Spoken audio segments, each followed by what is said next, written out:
Chers internautes et vous tous qui me suivez, comme prévu lors de l'émission précédente, aujourd'hui je commence à faire la démonstration de la manipulation de la FIDH et l'OCDH sur les charniers de Mbanza-Ndunga en rapport avec l'affaire des disparus du beach. Pour ceux qui ne savent pas, la FIDH et l'OCDH sont deux organismes de défense des droits de l'homme parmi les 4 qui se sont constitués partie civile dans la procédure judiciaire en France. J'ai choisi cette explication basée sur l'illustration avec tableau pour vous aider à mieux comprendre certains textes de rapports publiés par la FIDH et l'OCDH. Pour ceux d'entre vous qui n'ont certainement pas entendu parler de l'affaire sur les charniers de Mbanza-Ndunga de mai 1999, je vais vous en faire un petit rappel. En mai 1999, concomitamment au rapport de réfugiés congolais qui étaient en RDC, l'Observatoire congolais des droits de l'homme et la Fédération internationale des ligues des droits de l'homme avaient publié des rapports dénonçant l'enlèvement de plusieurs déplacés de guerre qui étaient en Mbanza-Ndunga et suivi de leur disparition, et tout ceci était imputé à la milice Cobra. Les déplacés de guerre, à la différence de réfugiés, c'était des Congolais qui avaient fui la guerre dans le quartier sud de Brazzaville pour aller s'abriter en Mbanza-Ndunga ou dans d'autres départements du Congo-Brazzaville. D'après le rapport de l'OCDH et la FIDH, ces enlèvements suivis des disparitions avaient eu lieu en début mai 1999 en Mbanza-Ndunga. Et quelques noms de ces personnes enlevées et exécutées par le Cobra avaient été publiés dans ce rapport. Ainsi, je vous en ai sélectionné quelques-uns. Je vous préviens à l'avance que dans mes explications, je me limiterai très souvent à l'analyse de quelques noms pour éviter à certains hommes et femmes politiques, parmi eux des ministres et des conseillers du Congo-Brazzaville, qui se servent depuis plusieurs années des résultats de nos enquêtes pour se faire de l'argent d'un côté et torpiller la manifestation de la vérité de l'autre. Maintenant, je passe à l'analyse proprement dite de ces cas. Nous allons tenter de vous expliquer avec détail les manipulations qui existent dans l'affaire des disparus du beach dans certains rapports publiés entre 2000 et 2003 par la Fédération internationale des ligues des droits de l'homme et l'Observatoire congolais des droits de l'homme au sujet de l'affaire des disparus du beach. Comme je n'ai pas manqué de vous le dire la dernière fois que l'affaire des disparus du beach repose sur les témoignages et les déclarations des organisations de défense des droits de l'homme ou de certains parents, ce que je viens vous dire aujourd'hui, comme vous allez les constater tout à l'heure, c'est vous présenter le rapport qui ont été publiés par l'OCDH au sujet de charniers de Mbanza-Ndunga. J'aimerais vous donner quelques détails pour que vous compreniez bien ce qui s'est passé. L'OCDH Brazzaville a parlé des charniers de Mbanza-Ndunga en début mai 1999. Et l'affaire des disparus du beach se passe tout au long du mois de mai 1999. Dans le rapport de mars 2001, où l'Observatoire congolais évoque les charniers de Mbanza-Ndunga, je vais vous prendre 3 cas qui ont été cités dans l'affaire de charniers de Mbanza-Ndunga. L'OCDH nous dit dans son rapport que Bindika Marcel, Konda Jourdain, le bailli Ruffin, avait été enlevé en Mbanza-Ndunga en date du 7 mai 1999 par le Cobra. Pour ceux qui ne maîtrisent pas très bien la situation sociale de l'époque ou la vie politique de l'époque du Congo-Brazzaville, le Cobra, c'est la milice qui y a aidé le président actuel, donc le président Sassou Nguesso, pendant la guerre 97 pour revenir au pouvoir. Donc, ce sont des personnes qui avaient pris des armes à côté du président Denis Sassou Nguesso actuel. Donc, c'est ce qu'on appelait les Cobras. Donc, c'était comme sa milice à lui qui combattait à côté de lui. Alors, lorsque l'OCDH nous parle que Bindika Marcel, Konda Jourdain et Loubaï Ruffin avaient été enlevés en Banzandunga le 7 mai 1999 et depuis disparus, exécutés parce qu'ils ont été entrés dans des charniers en Banzandunga, dont le 7 mai 1999. Je crois qu'à ce niveau-là, nous, en tant qu'activistes des droits de l'homme, parce que nous n'avons pas enquêté sur l'affaire de Banzandunga, plutôt, mais nous avons plutôt enquêté sur l'affaire des disparus du beach. À ce niveau-là, nous, cette histoire, le nom des 3 personnes ne nous paraissent pas intéressants pour nous. Bien sûr, qui sont des personnes qui ont été enlevées, disparues en Banzandunga, mais pour nous, ça ne relève pas de notre enquête. Et le deuxième rapport, c'est le rapport qui a été publié en janvier 2000, suite à une mission internationale par la Fédération internationale des ligues des droits de l'homme. Donc les 2 ONG travaillent ensemble, l'OCDH et la FIDH. Pour ceux qui ne connaissent pas bien le monde des droits de l'homme, l'Observatoire congolais des droits de l'homme, l'OCDH, c'est au Congo-Brazzaville.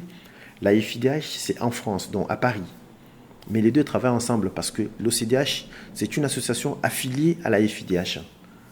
Donc, l'OCDH Brazzaville avait demandé à la FIDH de venir mener une enquête au Congo-Brazzaville suite à plusieurs violations des droits de l'homme qui se passaient en République du Congo. Et la FIDH nous dit encore que dans ce rapport, il n'y avait pas que l'OCDH qui avait demandé, qui avait sollicité auprès d'elle la mission internationale. Il y avait aussi la demande qui avait été formulée par le ministre Jean-Martin Bemba, ministre de la Justice, en novembre 1999, de son passage à Paris, dans le bureau de la FIDH. Le ministre avait demandé à ce qu'il y ait une enquête internationale autour des violations des droits de l'homme. Et c'est pour cette raison qu'en janvier 2000, la FIDH va dépêcher une mission d'enquête internationale pilotée par 3 juristes, un du Cameroun, l'autre avocate au barreau des Nanterre, et puis un qui venait de la RDC, M. José Ndjemoti, qui travaillait à l'époque à l'ASADO, c'est une association de défense des droits de l'homme en RDC. Ils sont venus pour mener cette enquête diligentée par la FIDH en janvier 2000.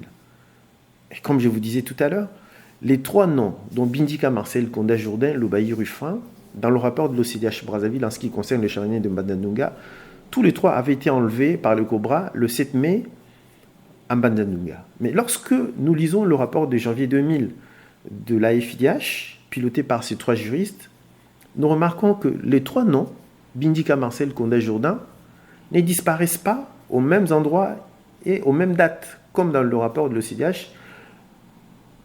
On nous dit que Bindika Marcel avait été enlevé dans ce rapport de la FIDH de janvier 2000. On nous dit que Bindika Marcel avait été enlevé au poste de police de Djoué le 11 mai. Ce n'est plus le 7 mai, comme le disait le rapport de l'OCDH dans le charnier de Banzandunga. Non, ce n'est plus en Banzandunga, mais maintenant c'est Bindika Marcel disparaît au poste de police de Pont de Djoué le 11 mai 1999. Et Konda Jourdain, ce n'est plus en Banzandunga le 7 mai, mais maintenant dans le rapport de la FIDH, il disparaît avocat, enlevé par le Cobra toujours, mais le 7 juillet 1999. Donc ce n'est plus au mois de mai, mais c'est au mois de juillet. Et Loubaï Ruffin, dans le rapport de l'OCDH, lui qui avait été enlevé en Banzandunga le 7 mai, dans le rapport de la FIDH, maintenant il disparaît en Banzandunga toujours, mais ce n'est plus le 7 mai, mais c'est le 5 mai. Donc vous comprenez que les 3 personnes disparues en Banzandunga, selon le rapport de l'OCDH le 7 mai, ils disparaissent à d'autres lieux et à d'autres dates dans le rapport de la FIDH des 2000. Alors, comme dans le premier numéro, on vous a dit que nous avons la liste des 353 disparus, mais nous ne pouvons pas vous la donner. Nous essayons de vous analyser le cas des disparus du beach selon les listes qui sont publiées, qui ont été publiées par les ONG des droits de l'homme, parce qu'eux, ils ne veulent pas publier cette liste des 353. Nous nous rendons compte que dans la liste des 353, M. Bindika Marcel, qui dans le premier rapport de l'OCDH, il a été enlevé en Banzandunga le 7 mai et puis depuis disparu, mais il revient dans la liste des disparus du beach comme disparu le 14 mai 1999 au port ATC, donc au beach de Brazzaville. Konda Jourdain, qu'on nous a donné pour avoir été enlevé en Banzandunga dans le rapport de l'OCDH et enlevé avocat dans un village au Congo-Brazzaville par la FIDH. Non, mais Condé Jourdain, maintenant il arrive au beach comme disparu du beach le 14 mai. Loubaï Ruffin, qui avait été enlevé en Bandunga selon le rapport de l'OCDH, maintenant il est disparu du beach le 5 mai. Maintenant, s'il faut revenir à nos fondamentaux, comme on l'a dit au premier numéro, parce que ce qui nous intéresse pour le 3 non ici, ce n'est pas le fait qu'ils aient disparu en Bandunga, avocat ou au poste des polices de Djoué, mais c'est le fait qu'on le ramène dans l'affaire du beach. Et s'il faut revenir aux fondamentaux, la dernière fois, j'ai essayé de vous donner quelques explications sur les personnes que nous pouvions considérer comme disparues au beach. D'abord, il faut répondre à un certain nombre de critères. Qui peut être considéré comme disparu du beach de Brazzaville? Comme je vous ai dit, dans le premier numéro, c'est la personne qui était réfugiée en RDC. Première condition. La deuxième condition, c'est la personne qui signe la déclaration des bonnes foi individuellement, en famille ou en groupe. La troisième condition, c'est la personne qui figure dans le manifeste d'embarquement établi par le HCR, parce que c'est le manifeste qui lui fixait la date de retour au Congo-Brazzaville. Et la quatrième condition, c'est la personne qui répond présent à l'appel nominal qui était fait par le HCR au beach de Kinshasa avant de monter dans le bateau. Et la cinquième condition, c'est que la personne qui est supposée disparaître au Congo-Brazzaville à une date X, cette date de disparition devrait correspondre avec sa date d'embarquement à Kinshasa, parce qu'on suppose que les personnes qui disparaissaient à Brazzaville disparaissaient le même jour où ils avaient embarqué au port de Kinshasa. Et maintenant, lorsque nous essayons de comparer les trois noms, Bindika Marcel, Konda Jourdain et Loubaï Ruffin, par rapport à nos conditions que nous avons données pour les personnes supposées qui peuvent être considérées comme disparues au beach, nous nous rendons compte que seul Bindika Marcel était réfugié en RDC. Konda Jourdain et Loubaï Ruffin n'ont jamais été réfugiés. Ils ne figurent ni dans les déclarations des bonnes foi, ni dans le manifeste d'embarquement. Et non seulement ça, ils ne figurent même pas dans les listes de recensement de réfugiés qui étaient restés en RDC à partir de 2003. Donc, c'est des gens qui n'ont jamais été en RDC. Mais pour aller plus loin dans notre analyse, j'aimerais vous dire ceci. Maintenant, parce qu'on se rend compte que Bindika Marcel, il a été en RDC. Donc, maintenant, on peut voir, est-ce qu'il avait signé la déclaration des bonnes foi? Est-ce qu'il figurait dans le manifeste d'embarquement? Voyons voir maintenant le tableau de Bindika Marcel quand il était en RDC pour voir sa date de la signature des déclarations des bonnes foi et éventuellement voir sa date de manifeste d'embarquement. Vous avez vu que dans le premier rapport de l'OCDH, on nous dit que Bindika Marcel avait été enlevé en Bandunga par le Cobra et exécuté, forcément parce qu'on nous dit qu'il a été dans le Charniès, qu'il a été tué, le 7 mai. Mais nous nous rendons compte que Bindika Marcel figure dans une famille de 11 personnes qui a signé la déclaration des bonnes foi le 8 mai 1999.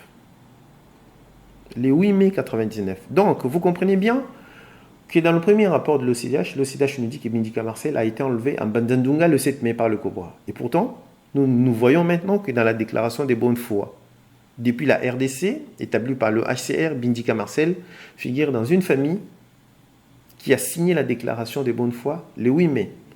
Et il est sous le manifeste du 14 mai 1999. Donc, la famille de Bindika Marcel est revenue au Congo-Brazzaville le 11 mai. Et pourtant, dans le deuxième rapport de la FIDH,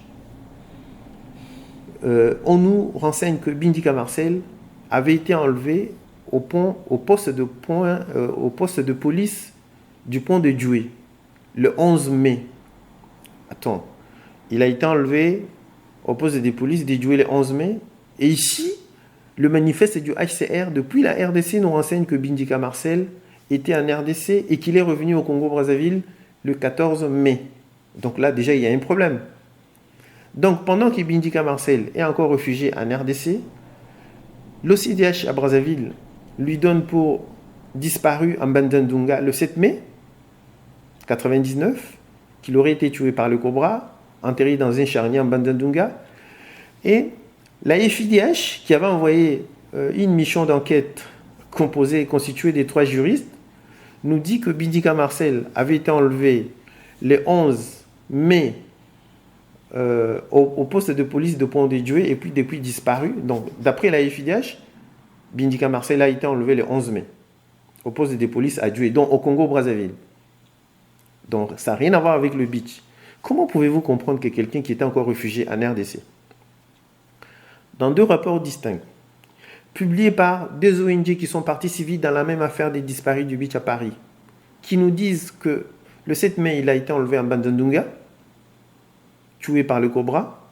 La FIDH nous renseigne que Bindika Marcel a été enlevé le 11 mai au pont de Dieu. Donc, c'est pour ça que nous disons qu'il y a eu trop de manipulation. Trop de manipulation autour de l'affaire des disparus du beach. Vous comprenez que Bindika Marcel, lui, il est encore réfugié en RDC, mais la FIDH dit qu'il a été enlevé au Congo-Brazzaville, au pont de Dieu, et l'OCDH dit qu'il a été enlevé à Bandandunga. Et là, c'est pas fini, puisqu'on vous dit que Bindika Marcel, il revient dans une famille de 11 personnes, de 11 membres, le 14 mai. Au-delà des 2 autres personnes qui ont disparu avec lui en Bandandunga, ou avocats, comme le dit la FIDH, parce que dans le rapport de l'OCDH, il y a Bindika Marcel, Konda Jourdain et Loubaï Ruffin. Ils ont été enlevés en Bandandunga. Qu'est-ce que nous remarquons dans la liste des disparus du beach maintenant des 353? Dans cette famille de 11, Bindika n'est disparu plus seul. Il a 2 autres personnes qui disparaissent avec lui le 14 mai, quand il revient. Il y a Ngomagi et Banzouzi Blaise. Donc, quand Bindika revient le 14 mai, dans sa propre famille maintenant, qui était constituée de 11 membres, il y a 2 autres personnes qui disparaissent avec lui le 14 mai. Mais curieusement, lorsque nous, en 2003, nous rentrons en possession de la liste de recensement établie par le HCR en juin ou août 2003, effectuée par le HCR, l'Oxfam et le réfugié, nous nous rendons compte que Ngomagi et Banzouzi Blaise figurent dans cette liste en 2003 en RDC. C'est pour ça que nous disons, nous avons promis dans le premier numéro que nous allons relever les manipulations qui existent dans plusieurs rapports publiés par l'OCDH et la FIDH. Et comme je vous avais dit dans le premier numéro, l'affaire des disparus du beach repose sur les déclarations et les témoignages des ONG des défenses des droits de l'homme. Et on ne peut pas parler de l'affaire des disparus du beach quand on n'a pas tout ce rapport. Et c'est ce qui arrive aujourd'hui au Congo-Brazzaville. On a organisé un procès en 2005 sans disposer de ce rapport. Et ces quelques informations que je vous donne ont existé dans le dossier que l'ANADEM avait versé au procès, parce que nous, on avait été cités comme témoins à décharge au procès de Brazzaville.